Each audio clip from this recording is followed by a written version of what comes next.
কুরআন শরীফ ধরে কোনো কিছু বললে সেটা কি ওয়াদা হয়ে যায়? আর যদি বলার সময় এমনি হাতে ছিল, কুরআন শরীফ ধরে ওয়াদা করার উদ্দেশ্য ছিল না, তাহলে সেটা কি মানা বাধ্যতামূলক?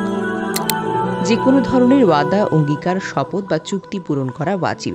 এটি ঈমানের পরিপূর্ণতার জন্য একটি অপরিহার্য শর্ত। ওয়াদা ভঙ্গ করা, চুক্তিবিরোধী কাজ করা ঈমানের পরিপন্থী, যা রাসূলুল্লাহি আলাইহি ওয়াসাল্লাম মুনাফিকের আলামত হিসেবে আখ্যায়িত করেছেন।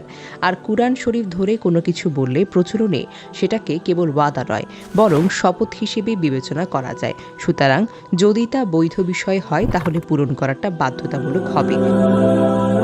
কোনো কারণে পূরণ করা না গেলে ভঙ্গ করলে কাফফারা ওয়াজিব হবে। কিন্তু যদি বলার সময় এমনি হাতে থাকে, কুরআন শরীফ ধরে ওয়াদা করার উদ্দেশ্য না থাকে, তাহলে তা ওয়াদা করা হবে কিনা তা নির্ভর করবে বক্তার কথার উপর। অর্থাৎ যদি তার কথা ওয়াদাসূচক হয়, তাহলে মানা বাধ্যতামূলক হবে। পক্ষান্তরে যদি তার কথা কোনো ইচ্ছা বা আকাঙ্ক্ষা ব্যক্তকরণের উদ্দেশ্য হয়, তাহলে মানাটা বাধ্যতামূলক হবে না। উল্লেখ্য, কসম একমাত্র আল্লাহ তাআলার নামেই করা যায়। আল্লাহ তাআলার নাম ব্যতীত অন্য কোনো জিনিসের কসম করা নাজায়েজ। এমনকি কুরআন শরীফের কসম করাও জায়েজ নয়। হযরত সাহাম ইবনে মিনজার থেকে বর্ণিত, তিনি বলেন, যে ব্যক্তি কুরআন শরীফের কোনো একটি সূরার কসম করবে, সে ওই সূরার প্রত্যেকটি আয়াতের বদলায় একটি করে গুনাহ নিয়ে আল্লাহর সাথে সাক্ষাৎ করবে। মুসান্নাফে ইবনে আবি শাইফা হাদিস ১২৩৬০।